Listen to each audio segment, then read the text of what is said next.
भगवान बुद्ध के पास एक नवयुवक आया, कहता है मैं कभी किसी सत्संग में गया नहीं आज तक, संत गुरुजनों के पास कभी नहीं गया।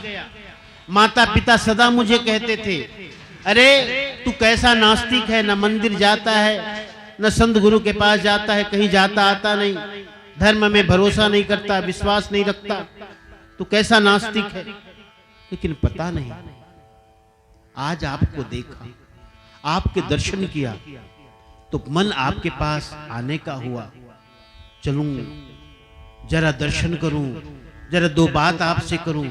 ये ऐसा खिंचाव, ये आकर्षण ऐसा क्यों हुआ, मैं खुद नहीं समझ पा रहा हूं। जैसे मैं खुद चला आ गया, एक ऐसा आकर्षण, एक अदृश्य आकर्षण, बस खींचा चलाया आपके पास। क्या कारण है प्रभु, ऐसा क्यों हुआ, कभी तो ऐसा हुआ नहीं। लेकिन ये आपका अपार्थिव सौंदर्य आज जब मैंने पहली बार देखा तो मन खींचा चलाया, चलना चाहिए, मिलना चाहिए, बैठना चाहिए, क्यों ऐसे पूछा था नवयुवक ने। ध्यान से सुनना, भगवान बुद्ध ने उस नवयुवक को क्या कहा कि नवयुवक, यह जो आकर्षण तुम्हारे अंदर आया है, संत के दर्शन की इच्छा जगी है, मेरे पास जो आए हो, ये सब कुछ अचानक नहीं है,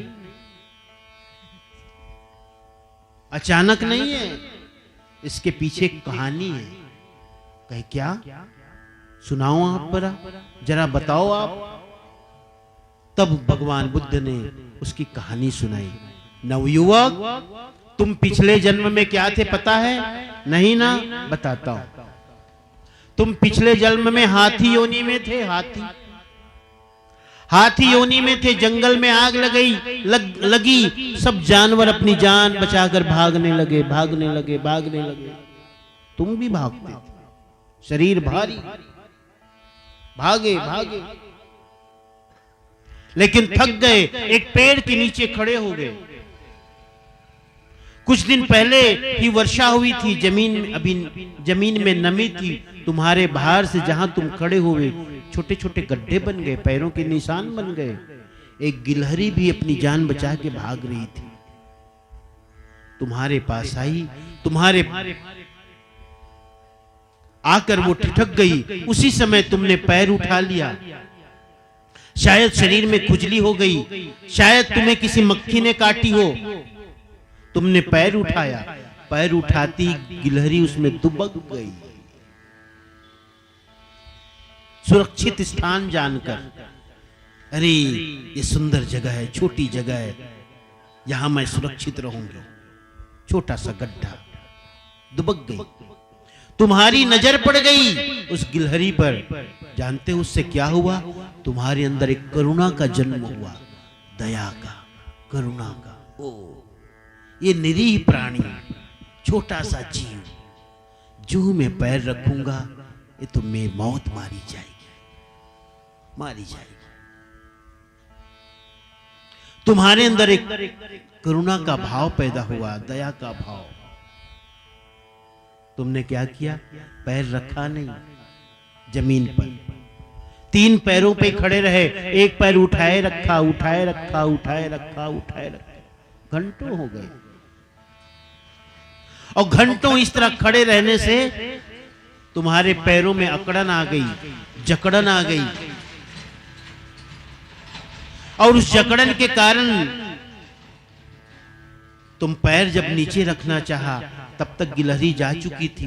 पैर नीचे रखना चाहा, पैर नीचे नहीं रखा गया, तुम सीधे धड़ाम से नीचे गिरे, जमीन में गिर पड़े, और जमीन में गिरे ही नहीं, तुम्हारे देह का अंत हो गया, देह का अंत हो गया, और दूसरा जन्म तुम्हें मिला, ये मनुष्य का। अब ये मनुष्य का जन्म मिला किस लिए? उसी एक करुणा के कारण तुमने जो उस निरीह जीव के प्रति दिखाई थी, उसी एक दया के कारण जो तुमने उस गिलहरी के प्रति दिखाई थी। ये अकारण नहीं है नवयुवक। मैं भी आपसे कहता हूं, आप यहां बैठे हो, या कारण नहीं है, कहीं न कहीं तुम्हारे पिछले जन्मों की पुण्य की कमाई है।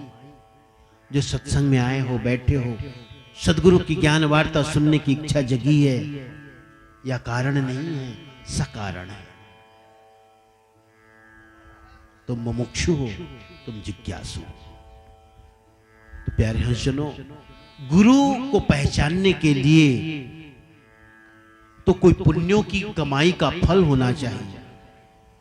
कोटि जन्म के पुण्य से सदगुरु मिले कबीर, धर्मदास साहब का उद्गार। ये तो करोड़ों जन्मों के पुण्यों का फल है जो सदगुरु मुझे मिले, है ना। हाँ, तो सदगुरु ऐसे नहीं मिलते हैं, ऐसे नहीं मिलते रहते हैं कि हाट बाजार में मिल जाए, खरीद लो, ले आओ। ये तो तुम्हारी जिज्ञासा जितनी घनी होगी, मुमुक्षा का भाव जितना घना होगा, तुम्हारी श्रद्धा, तुम्हारा समर्पण, तुम्हारा विश्वास जितना घना, जितना गहरा होगा, उतना ही तुम सदगुरु के निकट होते चले जाओगे। बहुत लोग कहते हैं कि साहब किनको गुरु बनाए आज के समय में, तो कुछ समझ में नहीं आता, कौन सच्चा गुरु है। नहीं, गुरु बहुत है, गुरु हैं इस संसार में, खोजने वाले चाहिए।